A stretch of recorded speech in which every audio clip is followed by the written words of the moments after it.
Hello everyone, welcome to মাস্টারদার classroom. এই progress report কার্ডটা কি? এই প্রোগ্রেস রিপোর্ট কার্ডটা হলো প্রত্যেকটা ছাত্রছাত্রীর যে সার্বিক মূল্যায়ন, সেই সার্বিক মূল্যায়ন পত্র। এই যে সার্বিক মূল্যায়ন পত্র এখন যেটা প্রচলিত রয়েছে সেটা হলো হলিস্টিক প্রোগ্রেস রিপোর্ট কার্ড। এর আগে যেটা প্রচলিত ছিল সেটা হলো সিসি, অর্থাৎ continuous and comprehensive evaluation progress report card. আগে আমাদের যে মূল্যায়ন পদ্ধতি প্রচলিত ছিল সেটা হলো এক্সাম বেসড পদ্ধতি। এই সময় কি হতো, বছরের অর্ধেক একটা পরীক্ষা হতো আর বছরের শেষে একটা ফাইনাল পরীক্ষা হতো। এই সময় ছাত্রছাত্রীদেরকে কিভাবে মূল্যায়ন করা হতো? তাদের যে পরীক্ষায় প্রাপ্ত নম্বর, অর্থাৎ বাংলা, অঙ্ক, ইংরেজি, ইতিহাস, ভূগোল সমস্ত সাবজেক্ট বা বিষয়গুলোতে যে যে নাম্বার পেত সেই নাম্বারগুলো দিয়েই তাদের মূল্যায়ন করা হতো। এক্ষেত্রে কিন্তু সকলের সার্বিক মূল্যায়ন হতো না। এখন সার্বিক বিকাশ কি? এখন সার্বিক বিকাশ বলতে তার বুদ্ধির বিকাশ, চিন্তাধারার বিকাশ, জ্ঞানের বিকাশ, চরিত্রের বিকাশ, সৃজনশীল ভাবের বিকাশ, এই সমস্ত বিকাশগুলোকে বলা হয় সার্বিক বিকাশ। এখন প্রত্যেকটা শিক্ষার্থীর কিন্তু সার্বিক বিকাশ অবশ্যই প্রয়োজন। সেই জন্য শিক্ষাবিদরা এই যে মূল্যায়ন পদ্ধতি, এই মূল্যায়ন পদ্ধতির পরিবর্তে আস্তে আস্তে চালু করলেন কি? টেস্ট পদ্ধতি। এই টেস্ট পদ্ধতিতে কি করা হতো? বছরে এবার দুবার নয়, এবার বছরে 3বার first unit test, second unit test আর থার্ড ইউনিট টেস্ট, 3বার পরীক্ষা পদ্ধতি প্রচলন করলেন। কিন্তু পরীক্ষা পদ্ধতি 3বার হলে কি হবে? সেই মূল্যায়নের পদ্ধতি কিন্তু সেই একই। এরপরে যে পরীক্ষা পদ্ধতি চালু হলো সেটা হলো অ্যাসেসমেন্ট পদ্ধতি। এই পদ্ধতিতে দুটো মূল্যায়ন পদ্ধতি প্রচলিত হলো। একটা হলো ফর্মেটিভ,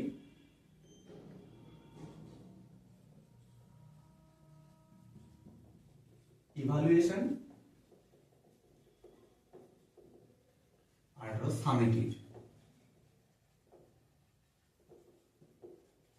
ইভালুয়েশন। এই ফর্মেটিভ ইভালুয়েশনটাকে আমরা কি বলছি? জ্ঞান গঠনকালীন মূল্যায়ন। জ্ঞান গঠনকালীন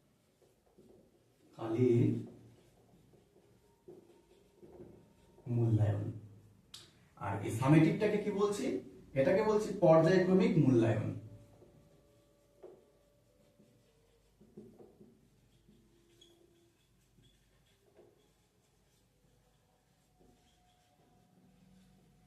ফর্মেটিভ বিষয়টা হলো কোনো শিক্ষার্থীর তার শ্রেণীকক্ষের মধ্যে তার যে পড়াশোনা, অর্থাৎ বাংলা, অঙ্ক, ইংরেজি, এই যে বিষয়ভিত্তিক জ্ঞানের পাশাপাশি তার আর কোন কোন সার্বিক বিকাশ হচ্ছে সেগুলোর মূল্যায়ন পদ্ধতি হলো ফর্মেটিভ ইভালুয়েশন। অর্থাৎ ধরো একটা স্টুডেন্ট, সে বাংলায় ভালো ক্লাসে পড়াশোনা করে বা অঙ্কে ভালো পড়াশোনা করে, অঙ্ক, বাংলা এগুলো তো পারেই, এর পাশাপাশি তার আর কি কি স্পেশাল বৈশিষ্ট্যগুলো পাওয়া যাচ্ছে, যেমন তার বুদ্ধি কেমন, তার কথা বলার যে ধরন সেটা কেমন, তার চিন্তা শক্তি কেমন, সে ক্লাসে পড়ানোর সময় তার মনে কৌতূহল কতটা হচ্ছে, তার থেকে সে কিভাবে কতটা প্রশ্ন করছে, তার পড়ার প্রতি আগ্রহ কেমন, এবং তার কোনো ব্যতিক্রমী দক্ষতা আছে কিনা, এই যে বিষয়গুলো, এই সমস্ত বিষয়গুলো কিন্তু এই ফর্মেটিভ ইভালুয়েশনে মূল্যায়ন করা হয়। এবং এই পদ্ধতিটা সারা বছর ধরে প্রত্যেকটা দিন, প্রত্যেকটা ক্লাসে একজন শিক্ষক শিক্ষার্থীদেরকে মূল্যায়ন করে থাকেন এবং তার উপরেই নাম্বার দিয়ে থাকেন। এই যে ফর্মেটিভ ইভালুয়েশনটা আমরা সারা বছর ধরে শিক্ষকরা করে থাকি, এগুলো ক্লাসরুমে করি, কিন্তু এই ক্লাসরুমে করি তার একটা টাইম পিরিয়ড আছে, চারটে করে মাস ভাগ, অর্থাৎ জানুয়ারি, ফেব্রুয়ারি, মার্চ, এপ্রিল, এই প্রথম 4 মাস, অর্থাৎ প্রথম যে ইউনিট টেস্টটা হয় সেই ইউনিট টেস্টে একটা মূল্যায়ন করা হয়, ঠিক আছে?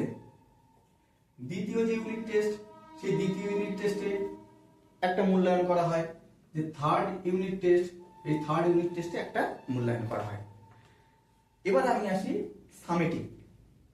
এই যে সামেটিভ অর্থাৎ পর্যায়ক্রমিক মূল্যায়ন, এই পর্যায়ক্রমিক মূল্যায়নটা যদি সহজ ভাষায় বলি, আমাদের যে ইউনিট টেস্ট প্রচলিত ছিল বা আমাদের যে পরীক্ষা ব্যবস্থা প্রচলিত ছিল আগে, এক্সাম ব্যবস্থা, যেখানে আমাদের বিষয়ভিত্তিক জ্ঞানের যে দক্ষতা সেইটা যাচাই করা হতো, এখানটায়ও তাই করা হয়। প্রত্যেকটা ছাত্রছাত্রীর বছরে 3টে করে সামেটিভ পরীক্ষা হয়। যেমন ফর্মেটিভ পরীক্ষাও 3টে, সামেটিভ পরীক্ষাও 3টে। ফর্মেটিভ পরীক্ষা সারা বছর ধরে কন্টিনিউয়াসলি ক্লাসরুমে চলে, আর সামেটিভটা কি হয়, সামেটিভটা শুধুমাত্র একটা নির্দিষ্ট টাইমে পরীক্ষার রুটিন দেওয়া হয়, সেই রুটিনের উপর নির্ভর করে সামেটিভ পরীক্ষাটা নেওয়া হয়। এই যে প্রোগ্রেস রিপোর্ট কার্ড, এই যে প্রোগ্রেস রিপোর্ট কার্ড, এই প্রোগ্রেস রিপোর্ট কার্ড আগে যেটা ছিল সেটার নাম ছিল কি, সিসি, শর্টে যেটা বলা হয় সিসিই, অর্থাৎ continuous and comprehensive evaluation progress report card, যেটা আমরা বাংলায় বলছি নিরবচ্ছিন্ন সার্বিক মূল্যায়ন প্রগতিপত্র। আর এখন যেটা আছে সেটা হলো HPRC, অর্থাৎ হলিস্টিক প্রোগ্রেস রিপোর্ট কার্ড, সার্বিক প্রগতি নিদর্শন পত্র। এবার এই যে সিসি বা continuous and comprehensive evaluation progress report card, এই কার্ডটা কত সালে শুরু হয়েছিল?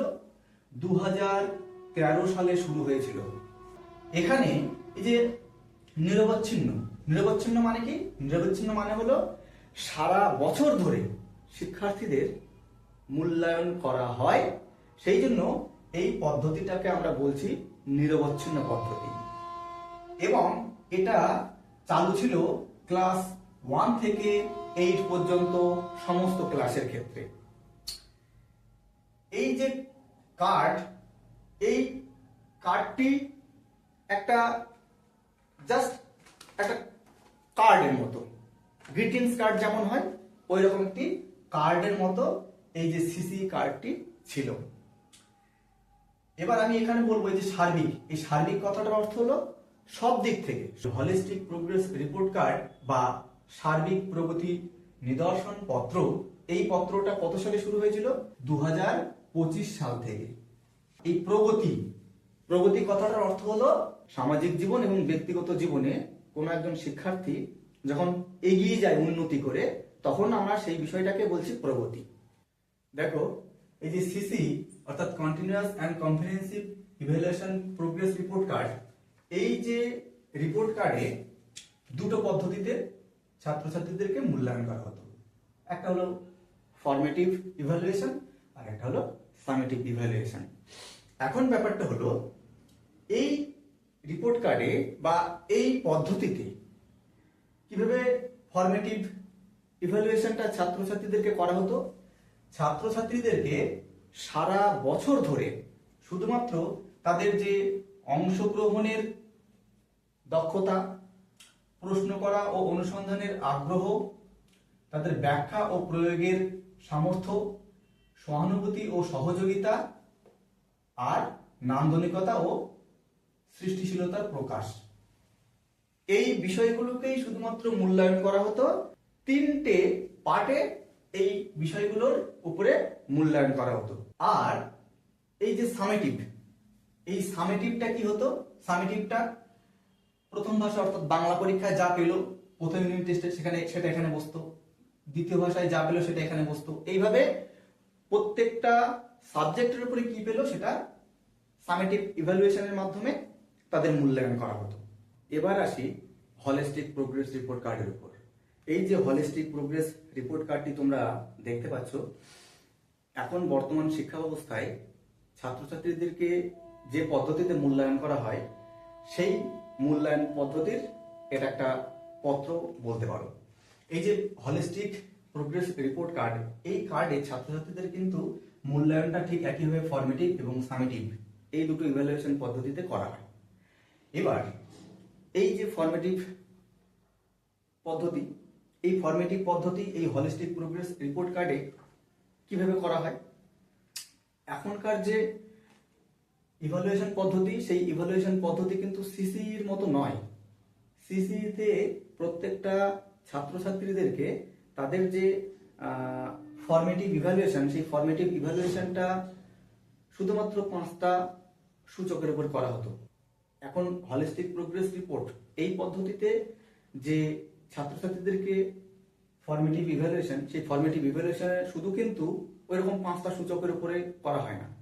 এখানে তাদের মূল্যায়নটা বিষয় ভিত্তিকও করা হয়, অর্থাৎ সারা বছর ধরে ফরমেটিভ ইভ্যালুয়েশন পদ্ধতিতে প্রত্যেকটা ছাত্রছাত্রীকে তাদের শ্রেণীকক্ষে ইউনিট টেস্ট নেওয়া হয় ছোট ছোট করে, অর্থাৎ প্রত্যেকটা লেসন শেষ হওয়ার পর তাদের ছোট ছোট করে পরীক্ষা নেওয়া হয় এবং সেই পরীক্ষায় যে নাম্বারটা তারা পায় সেই নাম্বারটা তাদের এই যে ফরমেটিভ ইভ্যালুয়েশনের ফার্স্ট ফরমেটিভ যে ইভ্যালুয়েশন, সেই ফার্স্ট ফরমেটিভ ফেজে তুলে ধরা হয়। সেখানে 3টে পার্টে তুলে ধরা হয়। ফরমেটিভ ফেজ মানে ফার্স্ট ফরমেটিভ ফেজ এ, ফার্স্ট ফরমেটিভ ফেজ বি আর ফার্স্ট ফরমেটিভ ফেজ সি। এরকম ভাবে প্রত্যেকটা দ্বিতীয় পর্বেও ঠিক, দ্বিতীয় পর্বেও কিন্তু ফরমেটিভ মানে সেকেন্ড যে ফরমেটিভ পরীক্ষাটা হয় সেই সেকেন্ড ফরমেটিভেও কিন্তু 3টে পরীক্ষা নেওয়া হয়। সেই 3টে পরীক্ষার নাম্বার এখানে তুলে ধরা হয়।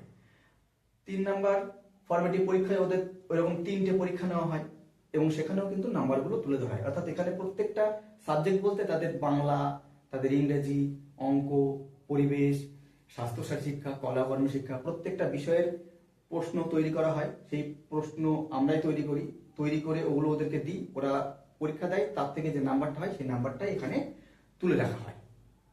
শুধু কি নাম্বার তোলা হয় তা কিন্তু নয়। এই যে বিষয়ভিত্তিক মূল্যায়ন ফরমেটিভ ইভ্যালুয়েশন হচ্ছে, এর পাশাপাশি কি করা হয়?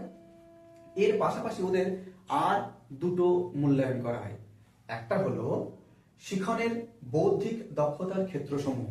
আমি এইগুলো তোমাদের স্ক্রিনে দিয়ে দেবো, এই পেজগুলো তোমরা একটু এখানে দেখে নেবে। তো শিখনের যে বৌদ্ধিক দক্ষতার ক্ষেত্রসমূহ, অর্থাৎ learning prospective of cognitive domain, এই পদ্ধতিতে ওদের যে মূল্যায়ন করা হয়, এখানে 7টা সূচকের উপরে ওদের মূল্যায়ন করা হয় 7টা পদ্ধতিতে। আর একটা মূল্যায়ন যে আচরণে বৌদ্ধিক ক্ষেত্রের প্রকাশসমূহ, এখানেও কিন্তু 10টা বিষয়ের উপর ওদের ফরমেটিভ ইভ্যালুয়েশনটা করা হয়ে থাকে। এবং এই যে ইভ্যালুয়েশন পদ্ধতিটা এটা সারা বছর ধরে চলতে থাকে। এখন এই যে শিখনের বৌদ্ধিক দক্ষতার ক্ষেত্রসমূহ, এই ক্ষেত্রসমূহতে প্রথম কি আছে? বুদ্ধিমত্তার বৈচিত্র্য। এই বুদ্ধিমত্তার বৈচিত্র্য মানে কি? এই বুদ্ধিমত্তার বৈচিত্র্য মানে তারা তাদের যে বুদ্ধির বিকাশ, সেই বুদ্ধির বিকাশটা ওখানে তুলে ধরা হয় প্রত্যেকটা ছাত্রছাত্রীর। কেউ লজিক স্মার্ট। আগ্রহের ক্ষেত্রসমূহ, এই যে আগ্রহের ক্ষেত্র, তো আগ্রহের ক্ষেত্র মানে প্রত্যেকটা স্টুডেন্টের এক একজনের এক একটা বিষয়ে আগ্রহ থাকে। কারোর নাচে আগ্রহ থাকে, কারোর গানে আগ্রহ থাকে, কারোর কবিতা আবৃত্তিতে আগ্রহ থাকে। তো আগ্রহ কোন কোন ক্ষেত্রে আছে সেগুলোকে লক্ষ্য করে এখানে তাদের মূল্যায়নটা করা হয়। মনোভাব অর্থাৎ পজিটিভ অ্যাটিটিউড। পজিটিভ মানে প্রত্যেকটা স্টুডেন্টের মনোভাব তো একরকম হবে না। কেউ ওপেন মাইন্ডেড আছে, আবার কেউ মিশতে ভালোবাসে না। তো প্রত্যেকটা ছাত্রছাত্রীদের মনোভাবটা কিন্তু এখানে তুলে ধরা হয়। ব্যতিক্রমী দক্ষতা, তারপর উদ্বেগের যে বৈশিষ্ট্য অর্থাৎ অ্যানাক্সিটি, অর্থাৎ কেউ দেখা গেল ইংরেজি পড়তে তার একটা ভয় থাকে, এই যে উদ্বেগজনক ব্যাপারগুলো। কারোর আবার দেখা গেল অঙ্কেতে ভয় থাকে। তো এই বিষয়গুলো, এই উদ্বেগের যে বৈশিষ্ট্য এখানে তুলে ধরা হয়। শিখনে অপূর্ণতা বলতে কি না, কোন কোন বিষয়গুলো তারা ভালো করে শিখতে পারেনি বা শিখতে পারছে না ওই ফরমেটিভ ইভ্যালুয়েশন, অর্থাৎ ফার্স্ট পেজে উল্লেখ করে দিতে হবে। কি না, দেখা গেল শিখনে অপূর্ণতা তো বিভিন্ন ধরনের হতে পারে। যেমন দেখা গেল কেউ কারোর হ্যান্ড রাইটিং খুব খারাপ, তো সেটা উল্লেখ করে দিতে হবে। কারোর দেখা গেল অঙ্কেতে খুব একদম বাজে হয়ে গেছে এবার তারপরে বিশেষ শিখন প্রতিবন্ধকতা। দেখা গেল বিশেষ শিখন প্রতিবন্ধকতা, অনেকে CWSN যে বাচ্চাগুলো থাকে, তো তাদের যে শিখন প্রতিবন্ধকতাগুলো থাকে সেগুলো তুলে ধরতে হবে। আবার অনেকে দেখা গেল এরকম থাকে, কেউ অঙ্কে কাঁচা, যেটাকে আমরা ডিসক্যালকুলিয়া বলি, অঙ্কে মানে অঙ্ক সমস্যা, কারো দেখা গেলো ডিসগ্রাফিয়ায় আছে, হ্যাঁ, এই যে ডিসলেক্সিয়া, সেগুলো কিন্তু ওখানে তুলে ধরতে হবে। তারপরে আমরা আসি আচরণে বৌদ্ধিক ক্ষেত্রের প্রকাশসমূহ, অর্থাৎ প্রত্যেকটা ছাত্রছাত্রী তো ক্লাসরুমের মধ্যে কোনো না কোনো আচরণ করবে, তাদের সেই আচরণ দেখে তাদের আমরা কিভাবে ইভ্যালুয়েশন করে দেখো। এখানে ইভ্যালুয়েশন 4টে ভাগে দেওয়া আছে। এ মানে ভেরি গুড, বি মানে গুড, সি মানে হলো স্যাটিসফ্যাক্টরি, আর ডি যেটা আছে মানে ওটা আরো রিকোয়ার্স মোর ডেভেলপমেন্ট, অর্থাৎ এটা হলো খুব ভালো, বি হলো ভালো, সি মানে হলো সন্তোষজনক, আর ডি যেটা আমরা দিই সেটা হলো আরো উন্নতির প্রয়োজন। তাহলে এখানে কি কি আছে? আত্মসচেতনতা। অনেক বাচ্চা কাচ্চা কি হয়, সচেতন না, যে কোনো বিষয়ে যেখানে সেখানে হাত দিয়ে ফেলে, যে কোনো জায়গায় নোংরা টোংরা ঘেটে ফেলে। তো এই যে বিষয়গুলো, যে আত্মসচেতনতা, মারামারি করলে লেগে যাবে, যে এই যে আত্মসচেতনতা, এই সচেতনতাগুলো আমরা লক্ষ্য করি। ওগুলো যখন দেখি যে তাদের ওই আত্মসচেতনতা নেই, সচেতন বোধ কম, তখন সেই অনুযায়ী তাদেরকে নাম্বারিং করি। তারপরে যোগাযোগের দক্ষতা, অনেকে ভালো কমিউনিকেট করতে পারে না একে অপরের সময়, সেই অনুযায়ী প্রত্যেককে ভালো হলে এ দিই, হ্যাঁ, মানে খুব ভালো হলে এ দিই, আর শুধু যদি ভালো হয় বি দিই। এইভাবে তাদেরকে ওখানে আমরা ওই যে মূল্যায়ন, সেই মূল্যায়নগুলো করে থাকি। তারপর সম্মিলিত চিন্তনের ক্ষমতা, অভিজ্ঞতা লব্ধ শিখন দক্ষতা, গহীন চিন্তন, অর্থাৎ যেটা আমরা বলি ক্রিটিক্যাল থিঙ্কিং, অনেকে চিন্তা করতে পারে না, কোনো একটা বিষয় নিয়ে বেশি চিন্তা ভাবনা করতে পারে না। তারপরে 6 নম্বর আছে গণন বা বিশ্লেষণমূলক চিন্তন, 7 নম্বর আছে সমস্যা সমাধানের সামর্থ্য, 8 নম্বরে আছে তোমার সিদ্ধান্ত গ্রহণের দক্ষতা। অনেকে মানে কোনো বিষয়, কোনো কাজ করার আগে যে সিদ্ধান্ত গ্রহণ করার একটা বিষয় থাকে, সেই দক্ষতাও কিন্তু আমরা লক্ষ্য করি। এই বিষয়টা কেমন, এই বিষয়টা যে শিশু সংসদ আছে, সেই শিশু সংসদে খুবই কাজে লাগে। তারপরে কি সৃজনশীল উপস্থাপনের দক্ষতা, নান্দনিক বোধগম্যতা, এই ধরনের বিভিন্ন যে সূচকগুলো, সেই সূচকগুলোর মাধ্যমে তাদের আমরা যে আচরণে বৌদ্ধিক ক্ষেত্রের প্রকাশসমূহ, সেগুলোকে মূল্যায়ন করে থাকি। এবং এখানে কোনো নাম্বার হয় না, এখানে কোনো বর্ণনামূলক লেখা হয় না, শুধুমাত্র এ বি সি ডি, খুব ভালো হলে এ, ভালো হলে বি, সন্তোষজনক হলে সি, আর যদি উন্নতির প্রয়োজন হয় তাহলে ডি দিয়ে। আর সামেটিভ যে ইভ্যালুয়েশনটা, এই সামেটিভ ইভ্যালুয়েশনটা কিন্তু আর বলার কোনো প্রয়োজন নেই। তার কারণ হলো সামেটিভ ইভ্যালুয়েশনে ওই আগেও যা ছিল সিসিইতে আর এইচপিআরসি, এখানেও কিন্তু সামেটিভ ইভ্যালুয়েশন সেই একই 3টে ভাগে বিভক্ত। প্রতি 4 মাস অন্তর অন্তর একটা সামেটিভ ইভ্যালুয়েশন হয়। এখন সিসিই এবং এইচপিআরসি, অর্থাৎ continuous and comprehensive evaluation progress report card, আর এইচপিআরসি অর্থাৎ হলিস্টিক প্রোগ্রেস রিপোর্ট কার্ড, এই দুটো কার্ডের মধ্যে কি কি পার্থক্য আছে সেটা দেখো। 1 নম্বর পার্থক্য, সিসি অর্থাৎ প্রত্যেক ক্লাসে আলাদা আলাদা 8টি রিপোর্ট কার্ড তৈরি করতে হয়। ব্যাপারটা হলো এই যে সিসি পদ্ধতিতে যে যখন মূল্যায়ন করা হতো, এটা তো 1 থেকে 8 পর্যন্ত চালু ছিল, তখন 1 এর জন্য একটা রিপোর্ট কার্ড, 2 এর জন্য একটা রিপোর্ট কার্ড, 3 এর জন্য একটা রিপোর্ট কার্ড, তাহলে 1 থেকে 8 পর্যন্ত 8টা ক্লাসের জন্য 8টা রিপোর্ট কার্ড। আর এইচপিআরসি তে কি করা হয়, এই যে 8টা রিপোর্ট কার্ড, এই 8টা রিপোর্ট কার্ডটাকে একসঙ্গে একদম পুরো সুন্দর করে একটা বইয়ের আকারে প্রকাশ করে ওদেরকে দেওয়া হয়েছে। এবং এই যে কার্ডটা, এইচপিআরসি যে কার্ডটা, হলিস্টিক প্রোগ্রেস রিপোর্ট কার্ড, এই রিপোর্ট কার্ডটা ওরা যখন প্রাথমিক বিদ্যালয় থেকে আপার প্রাইমারি বা হাই স্কুলে যায়, তখন এই একটা বই ওরা নিয়ে গেলেই হয়ে যায়। তখন ওই 8টা কাগজ সিসি ওর মতো যে একবারে জোগাড় করে তারপরে নিয়ে যেতে হবে, এরকম কোনো বিষয় ছিল না। 2 নাম্বার, এটি একটি নির্দিষ্ট শ্রেণীর বা ক্লাসের শিশুর বিকাশকে নির্দেশ করে। কিন্তু এই যে রিপোর্ট কার্ড এইচপিআরসি, এই রিপোর্ট কার্ডে কি হয়, ওই একটা রিপোর্ট কার্ডের মধ্যে 1 2 3 4 5 6 7 8 সবগুলো যে বিকাশের পর্যায় বা সবগুলো যে মূল্যায়ন, সেই মূল্যায়নগুলো ওখানে পাওয়া যায়। সিসিই এই মূল্যায়ন পদ্ধতিতে যে ফরমেটিভ ইভ্যালুয়েশন করা হতো, সেখানে 5টা সূচকের উপরে প্রত্যেকটা ছাত্রছাত্রীকে মূল্যায়ন করা হতো। কিন্তু এইচপিআরসিতে শিক্ষার্থীকে 5টা সূচকের উপরে কিন্তু মূল্যায়ন করা হয় না। এখানে কি করা হয়, এখানে প্রত্যেকটা শিক্ষার্থীকে তার বিষয় মানে বাংলা, ইংরেজি, অঙ্ক, পরিবেশ এই বিষয়গুলো তো আছেই। এই বিষয়গুলোর পাশাপাশি কি করা হয় না, তাদের দুটো বিষয়ের উপরে এক্সট্রা করে মূল্যায়ন করা হয়। শিখনের বৌদ্ধিক দক্ষতার ক্ষেত্রসমূহ এই একটা, আর আচরণে বৌদ্ধিক ক্ষেত্রের প্রকাশসমূহ। হলিস্টিক প্রোগ্রেস রিপোর্ট বলো বা সিসি অর্থাৎ continuous comprehensive evaluation progress report card, দুটো কার্ডে কিন্তু প্রত্যেকটা ছাত্রছাত্রীদের নাম, তাদের যে কোড নাম্বার, তাদের roll number, guardian number, blood group, হ্যাঁ, তাদের ছবি সবকিছুই লাগানো থাকে, স্কুলের ইউডেস কোড সবকিছুই থাকে। তো এইগুলো আর বললাম না, মানে এখানে প্রত্যেকটা রিপোর্ট কার্ডে প্রত্যেকটা ছাত্রছাত্রীর যাবতীয় ডিটেলস, রক্তের গ্রুপ, তাদের উচ্চতা, সমস্ত কিছুই কিন্তু এই কার্ডে দেওয়া থাকে। আমি এটা ছবি আকারে তোমাদেরকে দিয়ে দেবো, তোমরা একটু দেখে নিও। আজকের ভিডিও এই পর্যন্তই, দেখা হবে নেক্সট ভিডিওতে। সবাই ভালো থেকো, টাটা।